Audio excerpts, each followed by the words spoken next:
시청자 여러분 안녕하십니까? 먼저 이 시간 주요 뉴스부터 전합니다. 법무부 장관이 검사징계위원회를 주도적으로 구성할 수 있도록 한 검사징계법과 관련해 윤석열 전 검찰총장이 제기한 헌법소원에 대해 헌법재판소가 잠시 후 결론을 내릴 예정입니다. 대법원이 종교적인 이유가 아니면서 비폭력 신념에 따라 입영을 거부한 남성에게 처음으로 무죄를 확정했습니다. 미성년자 성착취물 7,000개 가까이를 제작해 유포한 혐의를 받는 최찬욱이 취재진 앞에 얼굴을 공개했습니다. 최찬욱은 호기심에 범죄를 시작했고 피해자분들께 진심으로 죄송하다며 고개를 숙였습니다. 코스피가 오전 장중 3,283.75를 나타내며 지난 16일 기록했던 장중 사상 최고치를 8일 만에 경신했습니다. 오늘의 프레스룸 큐시트로 먼저 살펴봅니다. 여러 버전의 소위 윤석열 엑스파일 중 한 가지 버전의 작성자가 밝혀졌습니다. 이 엑스파일을 처음 봤다고 밝힌 이는 이걸 그냥 파쇄해버리겠다고 얘기를 했는데 엑스파일을 둘러싼 논란들 이어가겠습니다. 멜빵 바지를 입고 본회의에 참석한 정의당 유호정 의원, 국회 복장에 대한 얘기들이 다시 나옵니다. 김은미 기자의 백브리핑에서 정리해봤습니다. 수술실에서 의사가 수술용 칼을 던지고 폭언을 쏟아냈다는 의혹. 공포의 수술실, 잠시 후 전해드립니다. 언제나 활기차게 시작하는 프레스룸, 지금 출발합니다.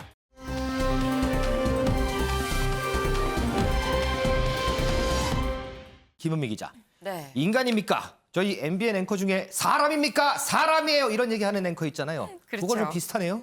네, 이 인간입니까? 이 얘기 바로 조국 전 장관이 한 얘기입니다. 조국 전 장관이요? 네, 얼마 전 한 매체에서 이 성매매로 남성을 유인을 해서 먼저 씻으라고 하고선 금품을 훔쳐서 달아난 이 혼성 절도단 기사가 있었었는데 네. 이 보도에 이 사진이 하나, 일러스트가 하나 같이 실렸습니다. 근데 이 일러스트를 한번 같이 봐볼까요?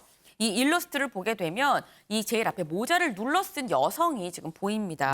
네네. 이 여성 어디선가 좀 본 것 같은데 보면 조국 전 장관의 딸의 모습입니다. 이 검은 모자를 쓰고 이 휴대폰을 들고 있는 저 모습을 이제 일러스트로 표현한 그 그림이군요. 네, 맞습니다. 그리고 이 여기에 조 전 장관의 딸만 등장한 게 아니라 이 아버지 조국 전 장관 그 장관 자체도 또 등장을 했었는데 네. 이 어디서 있는지 지금 보이시죠? 네. 예, 보면 이 조 전 장관 이 딸 생일에 케이크를 들고 가는 그 뒷모습을 그대로 형상화해서 이 일러스트에 또 담았습니다. 저 뒤에 작게 이렇게 그려놨군요. 네, 그러니까 이 일러스트 안에 조 전 장관 그리고 그 딸까지 다 지금 그대로 들어있는 셈인 건데 네.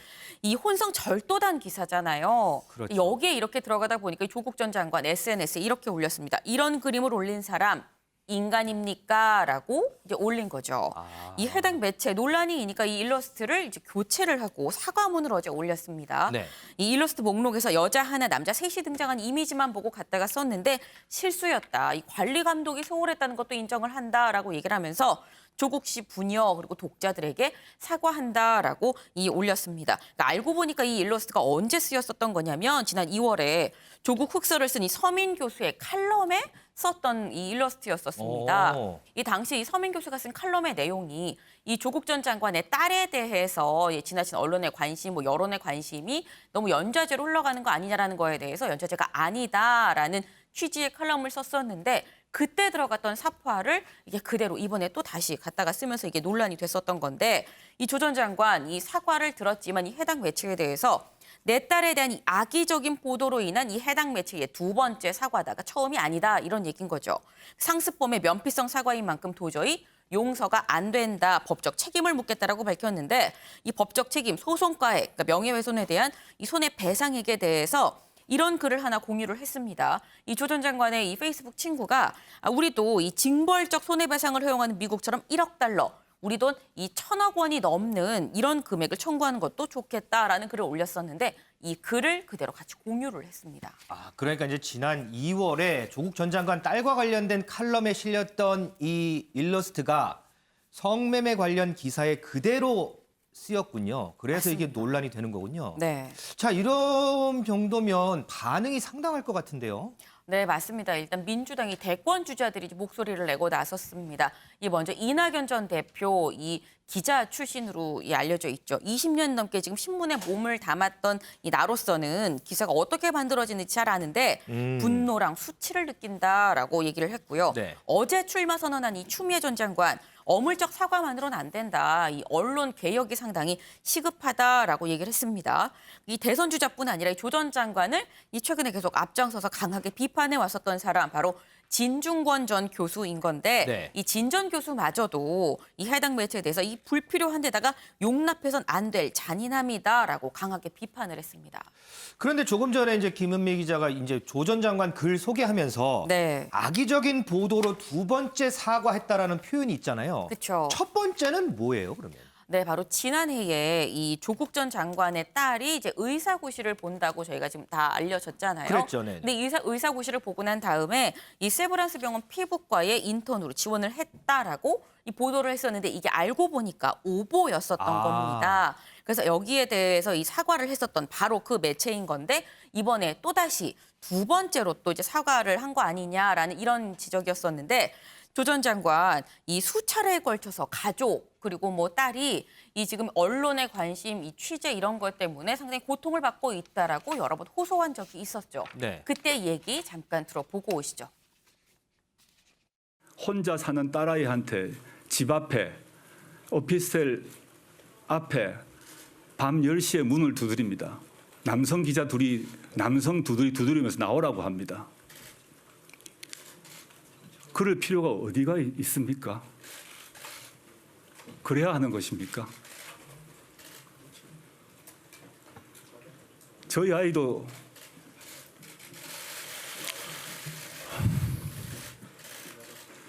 근데 딸아이 혼자 사는 집 앞에 야밤에는 가주지 말아 주십시오. 저희 아이가 벌벌 떨면서 안에 있습니다.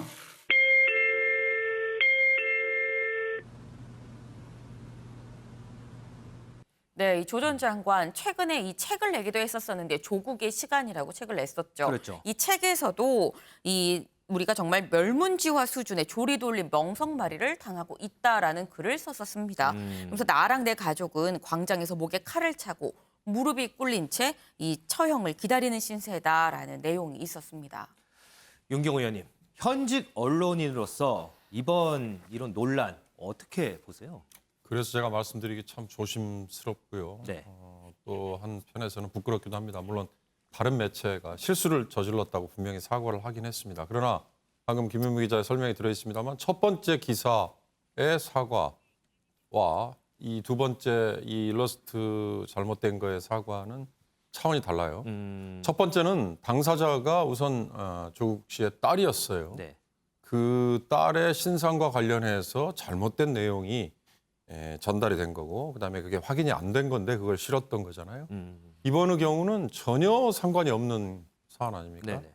아까 이낙연 전 총리가 이낙연 전 대표가 20여 년간 언론사에 몸담으면서 제작 과정을 알고 있는 저로서는 이해가 안 간다 이렇게 얘기했는데 네. 바로 그런 점이 이제 저희처럼 현직에 있는 제작 과정을 아는 저희 입장에서는 참 이해가 안 간다. 저런 사파가 기자가 취재를 해와서 그걸 사파가 있는 박스형 기사를 올린다 그러면 사파를 제작하는 일러스트 담당 기자나 아니면 전담 작가가 그 사파를 만들면요. 그 사파가 그 기사와 연관성이 있어야 되기 때문에 네. 과거에 있는 걸 그대로 갖다 다시 쓴다. 그건 성실성에 문제가 있는 거거든요. 그러니까 이 내용이 반영이 될 수 있는 새로운 사파를 제작하는 게 기본이죠. 네네. 그리고 그걸 담당 기자도 동의를 해야 되고 그 사파와 기사 내용이 유사하다는 연상이 된다는 그다음에 담당 기자의 기사를 담당하는 데스크 또 팀장도 그걸 체크를 하는 거고요. 데스킹 과정을 거친다고 하죠. 그렇습니다. 그리고 편집부에 또 편집부장까지 거치는 데스킹 과정이 있지 않습니까? 이런 전반적인 과정이 바로 게이트키핑이라는 건데 제가 누차 몇 차례 말씀드렸습니다만 1인 매체,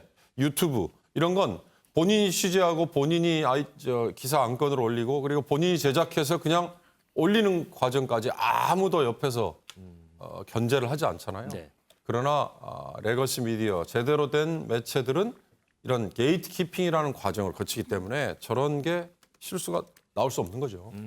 그렇다면 저 실수는 어떻게 보면 의도적으로 눈을 감았거나 아니면 그런 게이트 키핑 과정이 통째로 마비가 된 거기 때문에 조선일보 입장에서는 입이 10개라도 할 말이 없을 겁니다. 또 하나 하고 싶은 얘기는 자, 저 일러스트가 올라가고 한 2시간 반 만에 잘못된 게 지적이 돼서 내렸다고 그랬거든요. 네. 그리고 나서 조국 교수가 저 항의성 내용을 SNS에 올린 뒤에야 조선일보가 나중에 사과문을 올렸는데 그 과정까지가 무려 12시간이 지났다는 거거든요. 그런 점에서도 저는 앞으로 조선일보의 신뢰도 회복을 위해서는 이번 건에 대해서는 이 이전처럼 그냥 사과만 하고 넘어가는 정도가 아니라 정말 잘못됐음을 보여주는 조금 더 성의 있는 조치와 자세가 필요하지 않을까 싶습니다. 알겠습니다.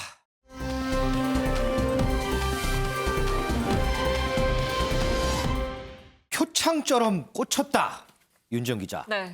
상당히 표현이 섬뜩해요. 뭐가 표창처럼 꽂힌 거예요? 지금 저 사진 보면 뭔지 혹시 알아보시겠나요? 이게 뭘까요? 이거 펜도 아니고 글쎄요, 모르겠네요, 잘. 네, 바로 수술용 메스입니다. 칼이에요? 네, 저 수술용 메스가 꽂혀 있는 저곳은 수술실의 바닥입니다. 이게 지난달 3일에 부산대병원 중앙수술실에서 이 수술용 메스가 지금 보시는 것처럼 표창처럼 정말로 이렇게 바닥에 꽂혀 있는 모습인데요. 오. 이게 어떻게 된 일이냐면 수술 중인 간호사가 한 교수에게, 수술 중인 교수에게 수술용 메스를 잘못 건네는 일이 있었는데 네. 그런데 잘못 건네진 메스가 저렇게 바닥에 꽂히게 된 겁니다. 이 간호사의 주장에 따르면요. 교수가 메스를 잘못 졌다는 이유로 이 자신의 다리 옆으로 수술용 메스를 저렇게 던졌다는 겁니다. 수술 중간에 메스를 던졌다고요? 네, 맞습니다. 뿐만 아니라 이 간호사는 지난달 20일까지 무려 3차례나 이렇게 수술용 메스를 던지는 일이 벌어졌다라고 주장을 하고 있고요. 오. 이 간호사뿐이 아닙니다. 이 해당 교수가 다른 수술실에서는 초음파 기구를 던졌다. 또 이 인격 모독성 발언을 하는 등 이 폭력적인 행태를 보였다라는 간호사들의 증언들이 지금 나오고 있습니다. 이렇게 피해를 호소하고 있는 간호사가 현재까지 5명 정도인 만큼 이 갑질 논란이 커지고 있는 상황입니다. 교수가 수술 도중에 메스를 집어 던져서 표창처럼 꽂히고 폭언까지 했고. 네. 자, 이건 어쨌든 의혹이잖아요. 그러면 이 교수는 입장은 어때요? 이게 맞대요?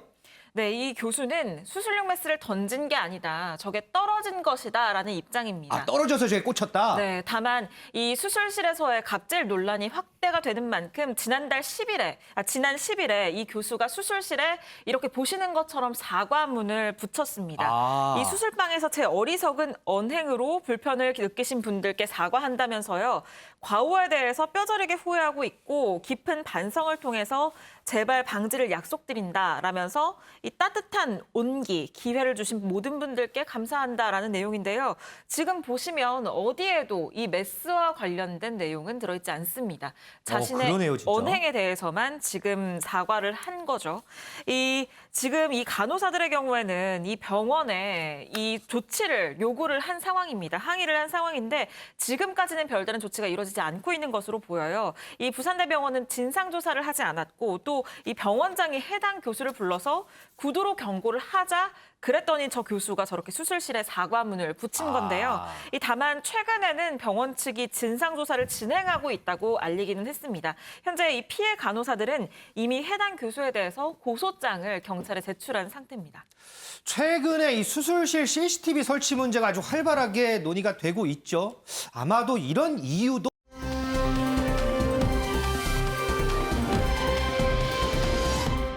이유 있는 돌려차기. 이동석 기자, 돌려차기에 무슨 이유가 있을까요? 네, 분명한 이유가 있습니다. 한 남성의 돌려차기가 현재 큰 화제를 불러일으키고 있습니다. 현지 시간으로 지난 17일이었습니다. 아일랜드 더블린의 한 거리에서 발생한 충돌인데요. 네. 영상을 보시면 아이고, 저렇게 예. 검은색 차림의 남성이 화려한 발차기 솜씨를 뽐냅니다. 네, 4명의 남성들에게 둘러싸인 이 남성, 날아드는 의자를 피하면서요. 남성들을 단숨에 저렇게 제압을 하는데요. 돌려차기를 한 남성, 알고 보니 식당 종업원이었습니다. 저 남성이 지금 식당 종업원이었어요? 맞습니다. 생긴 것도 굉장히 잘생겼는데요. 그러네요. 앞서 방송 들어오기 전에 윤지연 기자가 이랬습니다. 어떻게 얼굴 보셨나요? 이동석 기자가 더 낫네요. 제가 원하던 답입니다. 네, 4명의 남성들에게 저렇게 굉장히 싸움을 하는 모습이 확인이 됐는데요. 결국 다른 식당 종업원들까지 나서서 싸움이 말려드는 모습을 보였습니다. 유리병까지 등장했다고 하는데요. 결국 시민들이 패싸움을 말리면서 싸움은 종료가 됐습니다. 이동석 기자, 저 모습이 영화 촬영 모습이 아니죠. 실제로 싸움하는 모습이죠. 네, 맞습니다. 제가 그 정의로운 돌려차기 이렇게 표현하고 싶은데요. 식당 종업원이 돌려차기를 한 이유, 바로 정당한 이유가 있습니다. 바로 손님들이 임신한 또 다른 손님을 괴롭히는 과정에서 이를 말리다가 싸움이 시작됐기 때문인데요. 그러니까 저 4명의 청년들이 임신한 다른 손님을 놀렸다 이 말인가요? 맞습니다. 이 손님들 임신한 흑인 여성들을 괴롭히면서 임산부 얼굴 앞에서 심지어 담배까지 태우며 인종차별 발언을 쏟아냈다고 아이고. 합니다. 네, 이걸 목격한 종업원이 제지에 나서며 결국 두 패거리는 싸움을 하기 시작한 건데요. 이들 남성 4명 심각한 인종차별주의자로 현지 언론은 보도를 하고 있습니다. 아하. 네, 다행히도 큰 부상은 양측에 없던 것으로 전해지고 있는데요. 경찰은 즉시 이들을 체포하는 한편 사건 경위를 조사하고 있습니다. 누리꾼들은 종업원의 돌려차기를 보면서 태권도 솜씨가 뛰어나다. 그리고 훈남이 세상을 구했다. 식당이 어디냐? 매출을 좀 올려줘야 되겠다. 이런 칭찬이 현재 쏟아지고 있는 상황입니다. 저 돌려차기의 이유, 바로 정의로움, 이런 단어를 붙이면 좋지 않을까 싶습니다.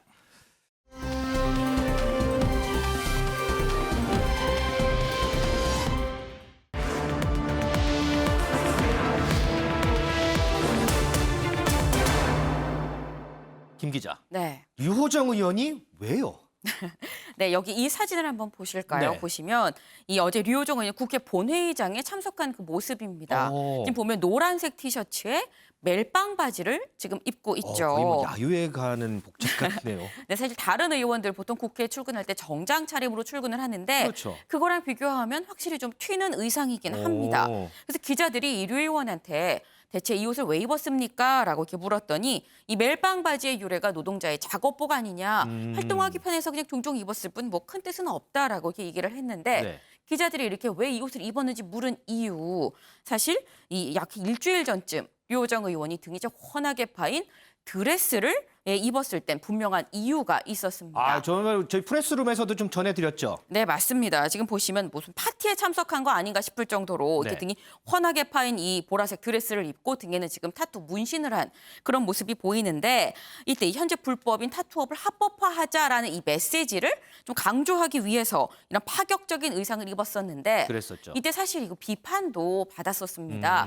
그때 이 류호정 의원 이렇게 얘기를 했었는데요. 그때 뭐라고 얘기를 했는지 한번 들어보고 오시죠. 누군가는 그런 거 하라고 국회의원 있는 게 아닐 텐데 라고 훈계합니다만 이런 거 하라고 국회의원 있는 거 맞습니다. 1300만 타투인과 아티스트를 불법과 음성의 영역에서 구출하는 것은 국회의 책임입니다. 네, 그러니까 그때는 일부러 주목을 끌려고 그런 옷을 입었던 건데 사실 이렇게 류 의원이 이른바 뭐 튀는 옷 이런 의상을 입은 건 이번이 처음은 아닙니다. 그랬던 것 같아요. 사실 지난해 8월 본회의장에 지금 보시는 분홍색 이 원피스를 입고 와서 한참 논란이 됐었잖아요. 상당히 유명했었죠. 네, 근데 그 이후에도 뭐 당장 오늘만도 이렇게 노란색 원피스를 입기도 했었고 노란색 패딩.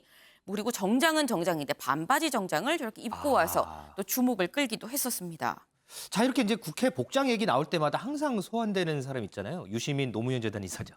네, 맞습니다. 이게 지금으로부터 무려 18년 전에 있었던 일인 건데 그렇죠, 네. 그때 모습 같이 보고 올까요?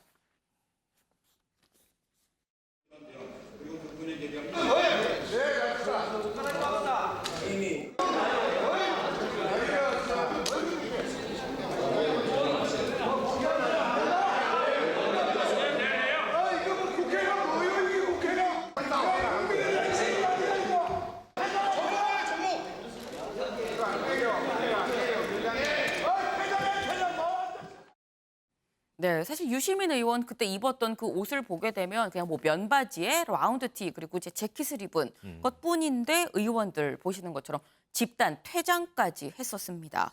그 당시 유시민 의원이 뭐라고 했었냐면 아니 난 일하는 곳에서 일하기에 편한 복장으로 오는 게 가장 좋다고 생각해서 입은 건데 다들 좀 문화적으로 옹졸한 거 아니냐 좀 섭섭하다라고 이게 밝히기도 했었었는데 네. 이 얘기 어디선가 좀 들어본 것 같지 않으신가요? 그러네요. 네, 이 류호정 의원의 얘기 같이 한번 들어보고 오시죠.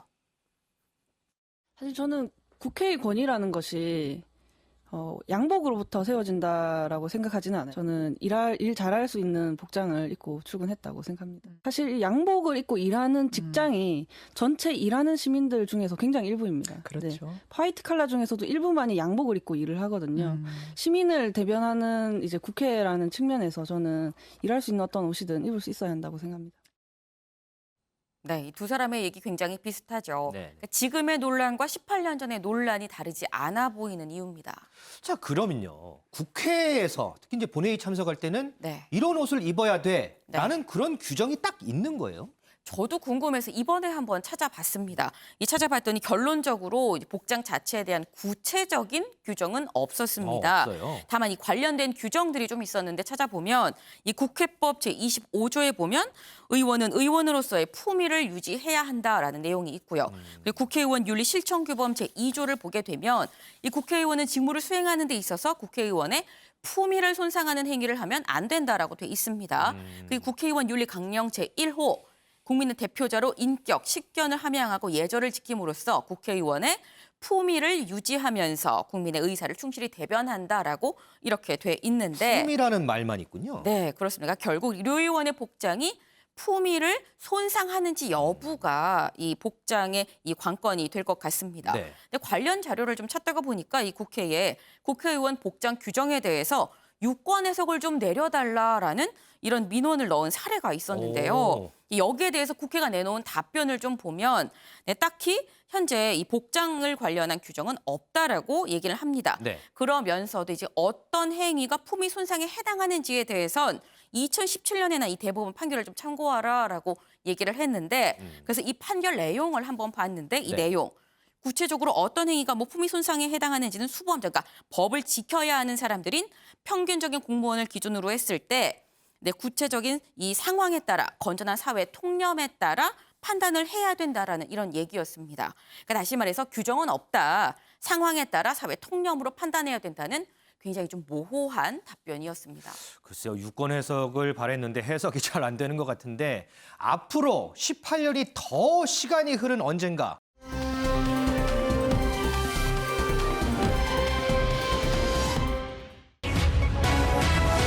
윤석열 정치선언 날짜 공지, 엑스파일 돌파할까? 6말 7초로 알려졌던 윤석열 전 총장의 대권 도전 선언, 정치 참여 선언이 오는 일요일, 그러니까 27일이냐 아니면 그 이후냐 뭐 얘기가 분분했습니다. 그런데 조금 전에 구체적인 날짜가 공개가 됐습니다. 윤정 기자, 네. 언제 어디서 선언을 하게 되나요? 네, 많은 분들이 이미 속보로 접하셨을 것도 같은데 이 다음 주 화요일, 그러니까 오는 29일에 이 선언을 하게 됩니다. 29일이요? 네, 윤 전 총장 오늘 오전 10시 48분에 이 대변인을 통해서 기자들에게 단체 문자 메시지를 보냈는데요. 그 내용을 읽어드리면 이렇습니다. 저 윤석열은 2021년 6월 29일 오후 1시 서울 서초구 양재동 매헌 윤봉길 의사 기념관에서 국민 여러분께 제가 앞으로 걸어갈 길에 대해서 말씀드리겠습니다. 라고 공지를 해온 건데요. 저 윤석열은 이라고 딱 밝혔네요. 네, 맞습니다. 그동안에 이 말을 대변인을 통해서 전달을 한다. 또 지인들이 얘기를 자꾸 한다 해서 전원정치라는 비판이 많았는데 그랬죠. 그런 비판을 의식해서인지 저 윤석열은 이라는 말로 이 공지를 시작을 했고요. 이 시간과 장소 말씀드린 것처럼 오는 29일 다음 주 화요일 오후 1시에 서울 양재동 매헌 윤봉길 의사 기념관에서 이 대권 출마 선언을 할 것으로 보입니다. 다만 정확하게 대권 출마 선언, 뭐 정계 진출 선언이라는 얘기가 공지에 들어가 있진 않았고요. 이 공지에서는 국민 여러분께 제가 앞으로 걸어갈 길에 대해서 말씀드리겠다라고 밝혔지만 사실상 대선 출정식이 될 것으로 보입니다. 이 앞서서 이 대권 선언과 관련해서 장해찬 시사평론가가 기자들 사이에 즉문즉답으로 이뤄질 것이라는 얘기를 전해들었다. 그랬었죠. 이런 얘기들도 했었거든요.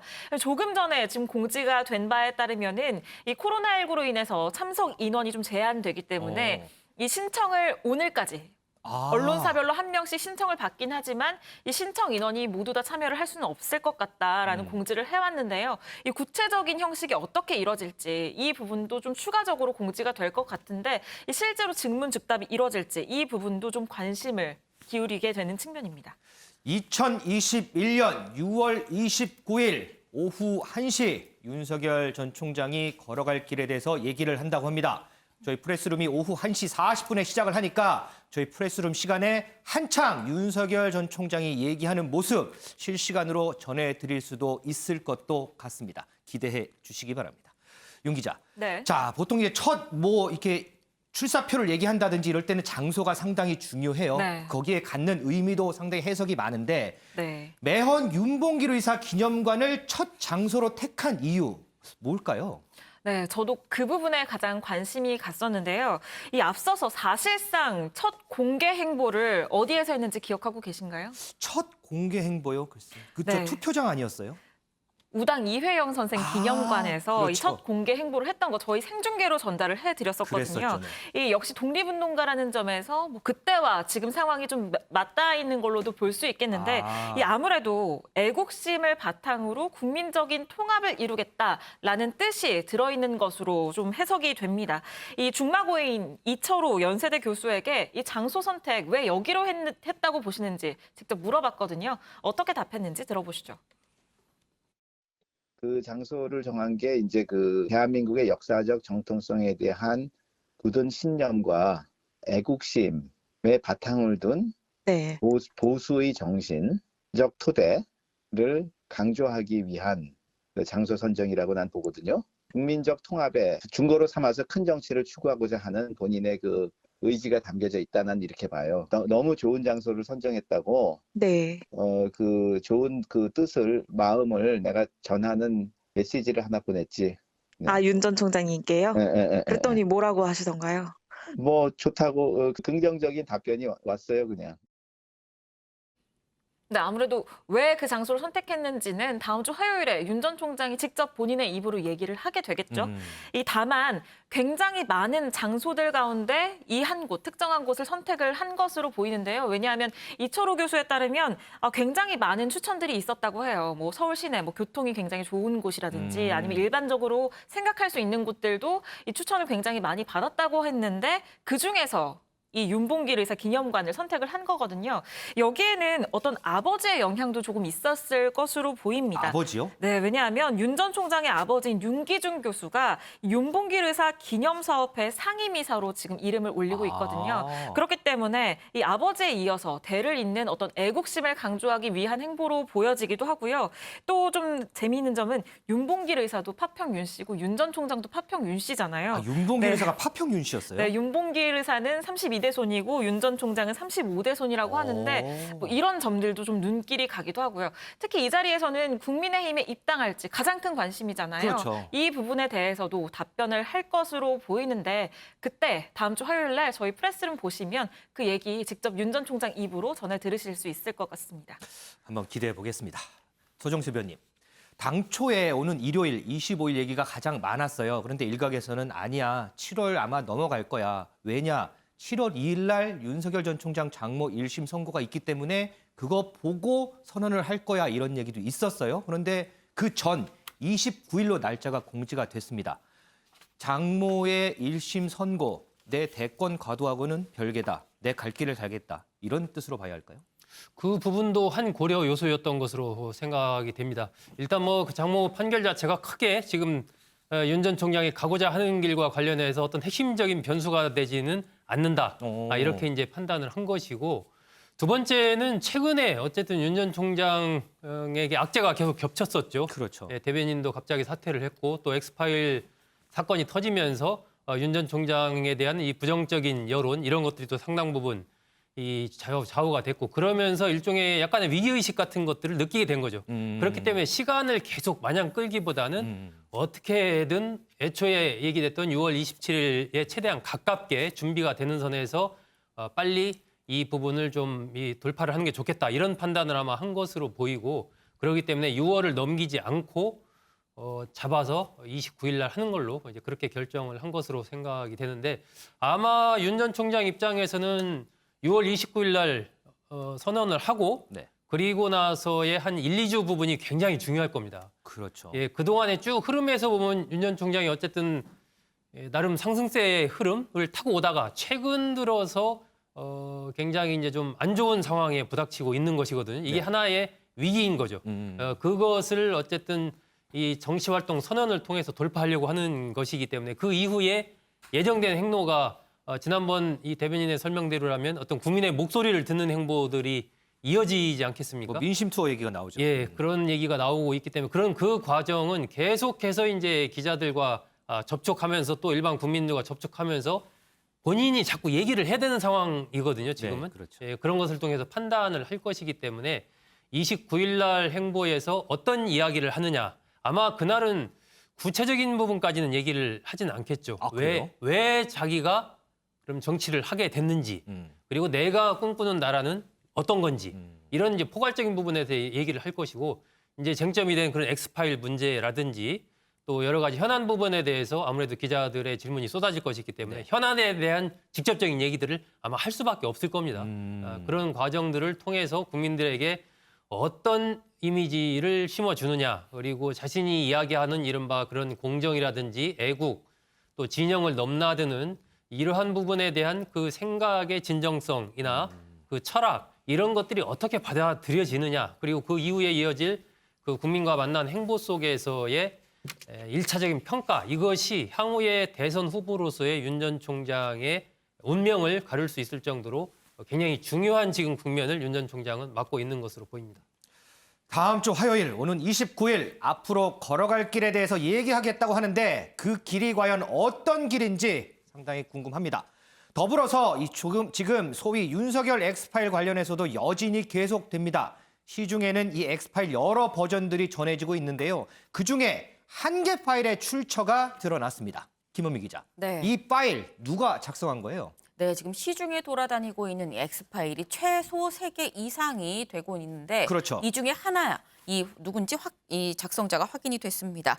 이 파일에 적혀 있는 작성자 이름이 제 실명으로 적혀 있었었는데 네. 이 이름이 친여 성향의 유튜브 방송을 하는 이 유튜버랑 이름이 같았었거든요. 그러다 보니까 이 유튜버 직접 어제 긴급 방송으로 최근 도는 것 중에 이제 목차가 대부분이 6페이지짜리 이 파일은 우리가 만든 게 맞다라고 시인을 했습니다. 아, 그래요? 그런데 이 장성철 소장이 얘기하는 내가 갖고 있는 파일은 이 파일이 아니다라고 얘기를 했는데요. 아, 다른 건가 보죠? 네, 이 장성철 소장의 얘기 직접 들어보고 오시죠. 기자들이 그렇게 얘기를 하더라고요. 장모 변호사가 본 거 이거고 뭐 이재명 지사 본 건 이거 같다. 그건 전혀 아니에요? 전혀 아니에요.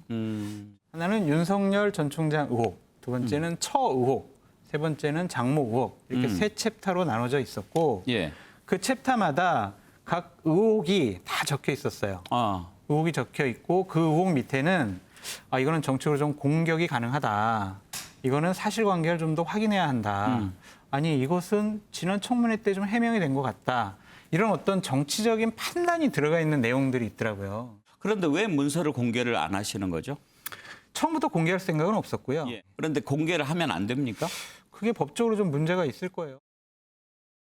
네, 지금 뭐 이재명 지사, 장진영 변호사 등등등이 봤다라고 하는 이른바 시중에서 돌고 있는 엑스파일은 내가 가진 원본이 아니다라는 얘기입니다.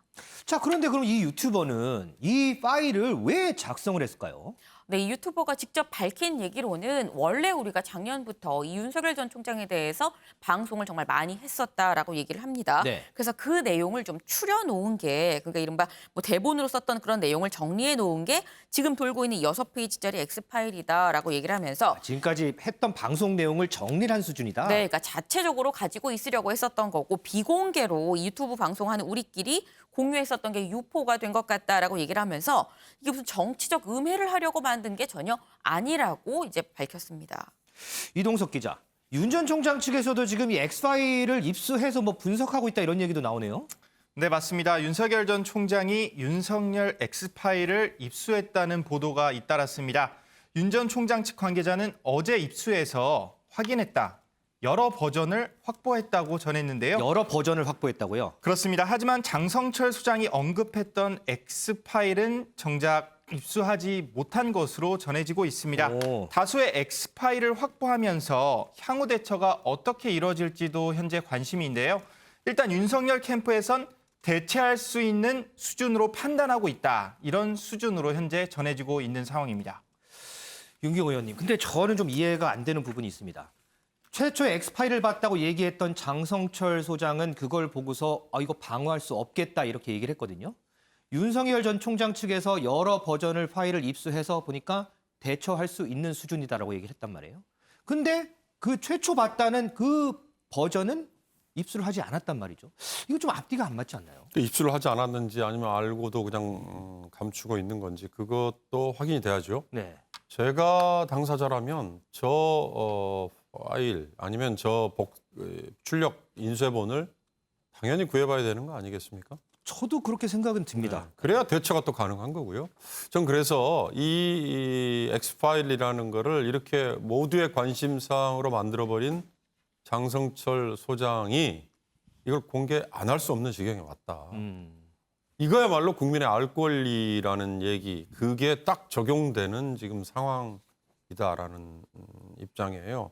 그러니까 이게 이제 기자들이 그럼 취재력이 부족해서 이걸 못 구한다. 아니면 뭐 이미 가지고 있는데 이 공개를 할 경우 치명적이라서 공개를 못 한다. 여러 지금 의혹들이 뭐 있지 않습니까? 네. 이런 거를 불식시키기 위해서라도 당연히 장성철 소장이 이걸 공개를 해야 되는데 지금 어제 다른 지상파 방송에 나와서 한 얘기는 어저께 밤에 집에 가서 이거 파쇄해버리겠다 이렇게 얘기를 한 걸로 또 그렇게 알려져 있었지 않습니까? 이미 그렇게 하기에는 이게 공적인 영역으로 이미 들어와 버린 것 같다. 왜냐?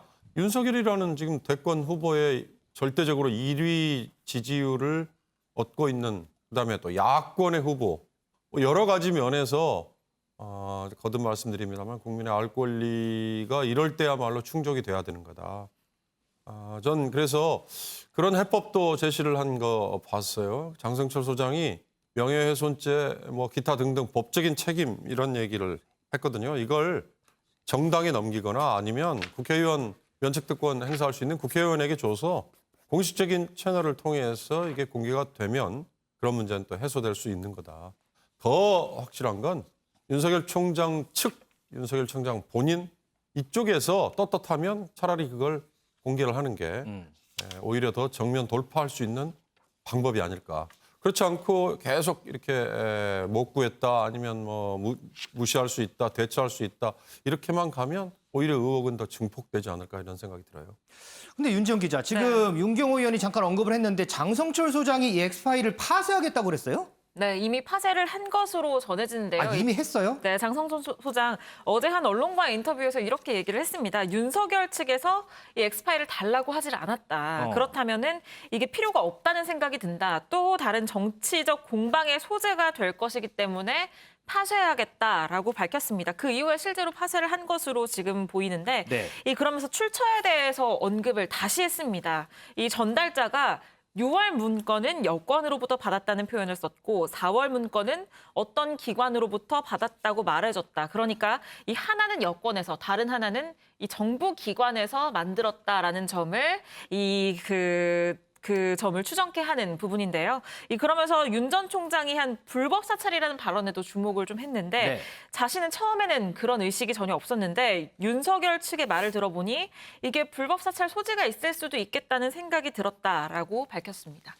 소 의원님, 지금 장성철 소장이 처음 언급하면서 이 엑스파일 논란이 이만큼 커져 있어요. 여기서 이걸 파쇄한다고 이게 쪼그라드는 건 아닐 거 아니에요.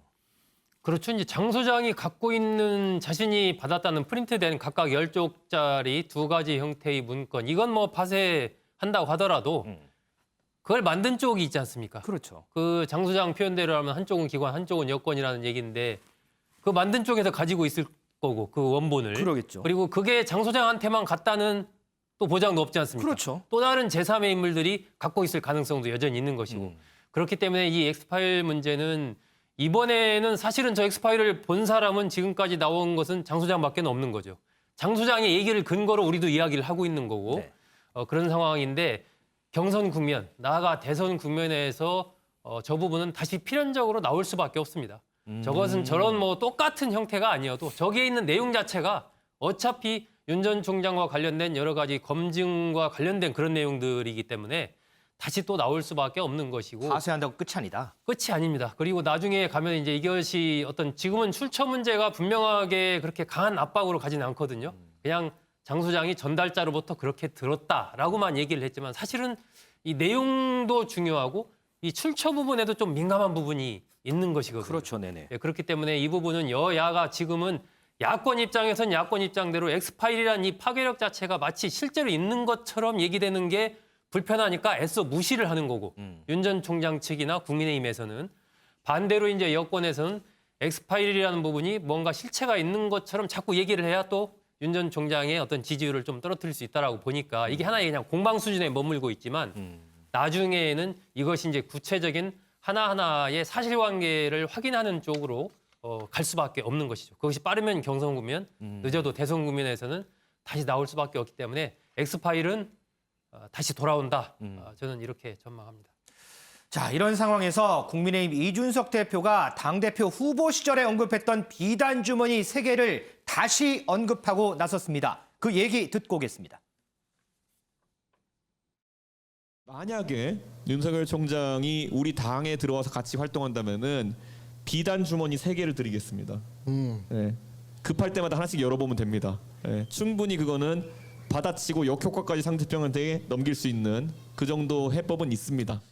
예, 그 윤석열 엑스파일이라고 하는 건 저도 열람하지 못했고요. 그 정치권에서 아직 많은 사람들이 열람하지 않은 상태이고요. 그리고 저는 개인적으로는 지금까지 열람할 가치가 없어 보인다라고 제가 판단을 많이 합니다. 만약에 그분이 당원으로 가입하신다고 하면은 제가 파악해볼 엄두라도 있겠지만은 지금 상태는 그게 아니고요. 만약에 그분이 당원으로 입당해가지고 그런 마타도어를 당하고 있다는 것이 확실해지면은 그때는 제가 약속한 비단 주머니 3개를 어떻게든 펼치겠습니다. 그거는. 조금 전에 소정섭 의원도 잠깐 언급했지만 정치권에서는 이 엑스파일 내용도 내용이지만 출처를 놓고서도 논란이 확산하는 모양새입니다. 일각에서는 폭탄 돌리기다 이런 표현까지 등장을 하는데 이동석 기자, 어제 민주당 송영길 대표가 이 엑스파일 여권에서 작성한 거다 이렇게 얘기를 했잖아요. 야권에서 이제 작성한 거다 이런 얘기를 했는데 야권 여기에 대해서 반박하지 않을 수 없을 것 같아요. 네, 맞습니다. 송영길 대표 어제 엑스파일 출처에 대해서 야당 내부에서 만든 것 아니냐 자료를 정리했을 것으로 추측한다면서요. 엑스파일 그러니까 논란을 야당의 책임으로 이렇게 몰아세웠었는데요. 이에 대해 이준석 대표 발끈했습니다. 폭탄 돌리기 하듯 상대 당을 지목하는 건 국민의 눈살을 찌푸리게 하는 행위라면서 맹비난을 쏟아낸 건데요. 그러면서 상대 세력을 지목할 땐 최소한 육하 원칙에 맞게 의혹을 제기할 수 있어야 한다. 상식선에서 의혹을 제기하라고 압박에 나섰습니다. 자, 윤지용 기자. 그럼에도 여권 내부에서는 송영길 대표의 주장과 비슷한 얘기들이 계속해서 나오는 거죠? 네, 맞습니다. 여권에서는 계속해서 엑스파일의 출처가 이 야권의 인사라는 주장을 내놓고 있습니다. 앞서서 홍준표 의원이 만들었다는 얘기도 나왔고 황교안 전 대표가 관련이 돼 있을 것이라는 얘기도 나왔는데 이 당사자 두 사람이 다 부인을 했었거든요. 그런데도 불구하고 관련 주장이 계속 나오고 있는데 어떤 얘기를 나오는지 발언들 모아봤습니다. 국민의힘 내부에서 뭐 자당 내 후보는 없으니까 네. 무슨 뭐 윤석열을 모시고 네. 혹은 뭐 최재형 감사원장을 또 모시려고도 하고 네. 뭐 이런 아주 혼란스러운 상황 아닙니까? 이 상황에서 좀 그 윤석열 전 총장으로는 완주가 불가하다. 그래서 저 사람이 아니라 오히려 최재형 감사원장을 띄우기 위해서 그 내부에서 만들어낸 권력 다툼용 엑스파일이 아닌가 저는 그렇게 만약에 여당 인사가 윤석열 엑스파일을 내가 봤다 문제가 심각하더라라고 하면 이거는 정치 공방이지 정치 공세지 이슈가 되지 않을 겁니다. 그런데 야당 스스로 지뢰를 밟고 폭탄을 터뜨린 거거든요. 그러니까 이슈가 커지는 거죠. 네, 이 여권에서는 결국엔 이 엑스파일이 여당에서 윤석열을 공격하기 위한 것이 아니라 이 야권의 대선 후보 간의 이 권력 다툼에 의한 그 산물이다라는 점을 강조를 하고 있는 건데요. 이 들으신 것처럼 강병원 의원은 이번에는 최재형 감사원장을 끌고 나왔는데 이 최재형을 띄우기 위해서 만든 권력 다툼용 엑스파일이다라는 주장을 내놨고 윤건영 의원의 경우에는 정부 공식 기관에서 저런 파일을 만든다는 건 말이 안 된다라면서 이 야당 스스로 지뢰를 받고 폭탄을 터뜨린 것이다라고 얘기했습니다. 이런 여권의 주장에 대해서 원희룡 제주지사가 이런 얘기를 했더군요. 원팀의 정신으로 이관계에 맞서 싸우자 이렇게 얘기를 했는데 자 이동석 기자. 그럼 여권의 대권 주자들이요. 어쨌든 잠재적인 경쟁자들이잖아요. 이 엑스파일에 대해서 관심이 많지 않을까 싶은데요. 네, 그다지 관심은 많아 보이진 않습니다. 관심 많지 않아요? 네, 반대인데요. 엑스파일에 대해 관심이 없다는 후보들 저희가 입장을 정리해봤는데요. 한번 듣고 오시겠습니다. 윤석열 엑스파일 보셨습니까? 아니 안 봤고요. 궁금하지도 않아요. 왜냐하면 본인 자신이 살아있는 권력이니까 그런 정보가 있더라도 감히 총장 밑에 있는 검사들이 함부로 발설을 하거나 수사에 착수를 할 수가 없었어요. 그러니까 그 정보를 알고도 뭉갠 거죠. 여의도 판에 건너면 그런 게 어디 있어요. 안 된다. 그것은 뭐 이미 스스로 만들었거나 또는 이 덮었거나 하는 문제가 정말 문제적 총장이었던 것이죠. 저 그런 거 볼 시간도 없고 관심도 없습니다. 그 엑스파일도 사실은 그 책임이 윤석열 총장의 그 윤차차로 보이는 이것도 아니고 저것도 아닌 이런 그 행보 때문에 더 불거진 것 아니냐라고 하는 생각도 합니다. 괜히 남 탓하고 발끈하실 일도 아니라고 생각합니다. 네, 엑스파일에 대해 관심이 없다고 했지만 진짜 없진 않을 것 같은데요. 네. 윤석열 저격수인 추미애 전 장관은 윤 전 총장을 문제적 총장이었다. 그러면서 스스로가 문제가 많다고 윤 전 총장을 깎아내리기까지 했는데요. 박용진 의원은 아예 볼 시간도 없고 관심도 없다고 밝혔습니다. 이들이 이렇게 말한 이후 조용히 내 갈 길만 가겠다는 행보를 보이고 있는 건데요. 대권 1위 지지율을 의식하지 않고 나만의 지지 세력을 결집시키면서 스스로 커 나가겠다. 이런 의지가 있는 것으로 풀이가 되고 있습니다. 이동석 기자, 마지막으로 간단하게 하나만 좀 짚고 가죠. 지금 윤석열 전 총장 관련해서 보도 막 이런저런 보도들 엄청나게 나오잖아요. 제가 오전에 봤는데 글쎄요, 이동석 기자 봤는지 모르겠는데 반려동물 보도까지 나오더라고요. 네, 맞습니다. 윤 전 총장의 고양이, 강아지까지 현재 보도가 되고 있습니다. 대선 주자들의 애완동물까지 화제가 되는 경우 제가 볼 땐 극히 드문 사례거든요. 드문 게 아니고 저는 처음 봐요. 맞습니다. 윤 전 총장 대변인은 윤 전 총장은 애완동물을 인격체로 인식한다. 그러면서 고양이 3마리, 개 4마리를 키우고 있다고 전했습니다. 애완동물이 총 7마리인 셈인데요. 윤 전 총장의 장모 그리고 부인에 이어서 이제는 반려동물까지 큰 관심을 받고 있습니다. 아, 저는 이 대변인이 나서서 이 반려동물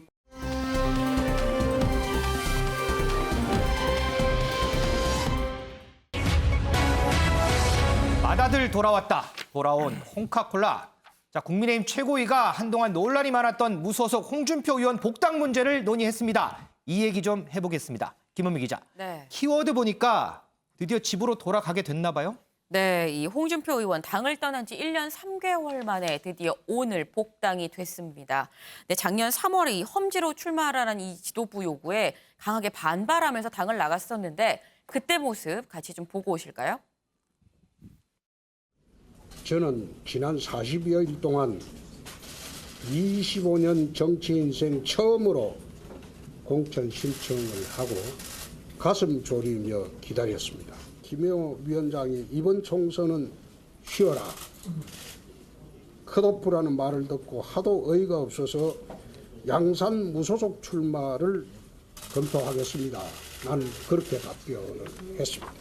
이건 공천이 아니라 막 가는 막천입니다. 이 공천은 원천 후회입니다. 예, 그 홍준표 전 대표에 대한 복당의 건은 최고위원회에서 반대 의견 없이 통과되었습니다. 효력은 즉시 발효되기 때문에 지금부터 저희 국민의힘의 당원이시고요. 오늘 최고위원회의 복당 결정으로 1년 3개월 만에 다시 당으로 돌아왔습니다. 어쩔 수 없이 잠시 집을 떠나야 했던 집안의 맏아들이 돌아온 셈입니다. 저 역시 공정과 자유, 서민과 소통을 기치로 삼아 정권 교체를 위한 하늘의 미랄이 되도록 하겠습니다. 네, 지금 뭐 공천이 아니라 막천이다라고 얘기하면서 이 탈당을 했었던 홍준표 의원, 정권 교체의 미랄이 되겠다라고 얘기를 하면서 맏아들이 돌아왔다고 지금 돌아오는 모습을 보셨습니다. 네. 이 오늘 최고위에서 반대 의견이 한 명도 없이 전원 만장일치로 이 복당 안건이 통과가 됐습니다. 윤정 기자, 조금 전에 목소리 잠깐 들어봤는데 어쨌든 본인이 그렇게 돌아가고 싶어 하던 친정에 돌아갔으니까 홍준표 의원 감회가 남다를 것 같아요. 네, 맞습니다. 특히 이 집안의 맏아들이 돌아왔다라고 얘기를 했는데요. 그러니까 원래 이 집의 장자는 나다. 앞으로 대선에서도 내가 대선 후보의 가장 적임자다라는 걸 강조하는 표현으로 볼 수 있겠죠. 제가 좀 눈길이 갔던 건 바로 이 부분이었는데 이 수신제가의 도덕성과 준비된 경륜을 가진 대선 후보 선출로 정권 교체를 반드시 이루어내야 한다라고 얘기를 했는데 여기에서 수신제가의 도덕성, 준비된 경륜을 갖춘 대선 후보, 이 사람 바로 홍준표 의원 자신을 얘기하는 것 같거든요. 본인 PR이 아주 상당하네요. 네, 맞습니다. 앞으로 이 정권 교체를 이룰 것, 결국에는 윤 전 총장이 아니라 이 자신이다라는 점을 강조를 한 건데요.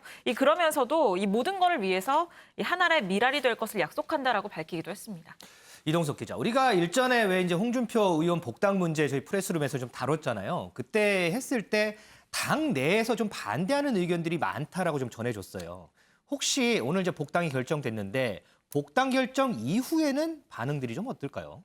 네, 아직까지 별다른 반응은 보이질 않고 있습니다. 반말은 그러니까 계속 하고 싶은, 쓴소리를 하고 싶은데 정작 하는 사람은 없는 것 같은데요. 바로 최고위원회 결정이 있었기 때문으로 보입니다. 최고위의 결정에도 불구하고 반발이 나올 경우에 당내 갈등으로 이어질 수 있는 만큼 아무래도 현재는 조심스러운 분위기가 감지되고 있는데요. 특히 초선 그리고 청년 세력을 중심으로 반발이 예상돼 왔었습니다. 하지만 현재로선 쏙 들어간 상태인데요. 홍 의원의 복당 이후에도 당내 갈등을 부추기는 발언을 내놓는다면 얘기는 또 달라질 수가 있습니다. 홍 의원에게 자중을 요구하는 목소리가 계속 나올 테고 이는 당내 갈등으로 이어질 수 있다는 게 불보듯 뻔하기 때문으로 보입니다. 자, 김원미 기자, 어제 이제 홍준표 의원이 이 윤석열 전 총장 좀 저격하는 듯한 이런 글을 올려서 저희가 다뤘었잖아요. 그렇죠. 이걸 가지고 좀 잡음이 좀 있나 보더라고요. 네, 이 홍준표 전 의원 어제 저희가 방송에 전해드린 것처럼 늘 사찰을 했던 사람이 불법 사찰 운운하면서 검증 피하려고 하는데 이거 올바른 길 아니다라고 얘기를 했었습니다.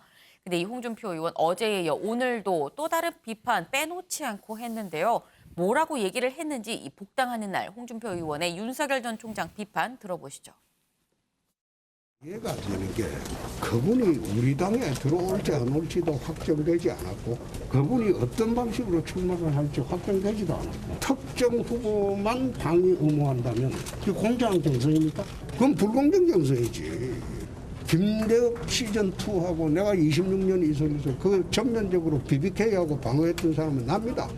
내가 앞장서서 다 했어요. 그 변호사 몇이 데리고 그 돌파 안 돼요. 그거 내가 그건 정무 감각을 갖춘 사람들이 돌파를 하는 것이지 변호사 몇이 데리고 그거는 논리의 문제가 아니다 이 말이야. 어느 정도 특혜에 기반한 좀 신빙성이 있을 수 있다고. 그건 난 몰라. 네, 지금 들어보시면 우리 당 사람이 아니지 않냐 아직. 그리고 설령 들어온다고 해도 이 경선을 거쳐서 후보가 되지 않는 이상 특정 후보만 엄호하는 건 옳지 않다, 공정하지 않다라고 얘기를 하면서 이 과거 자기의 얘기도 합니다.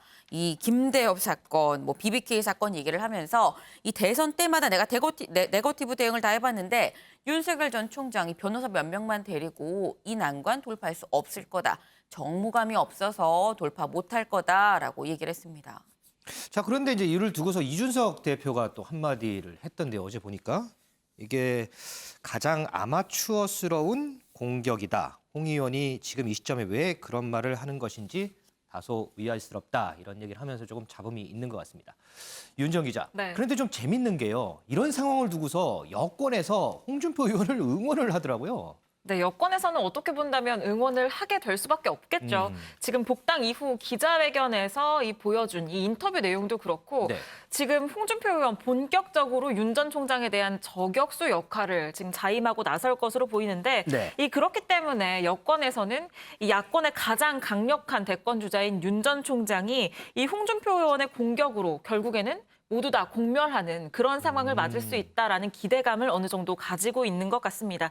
이 실제로 김성회 열린민주당 대변인의 경우에는요, 이 자신의 유튜브 채널에서 홍 대표가 복당에 성공하면 가장 강력한 대선 경선 주자인 윤석열을 때리는 데 집중할 것이다.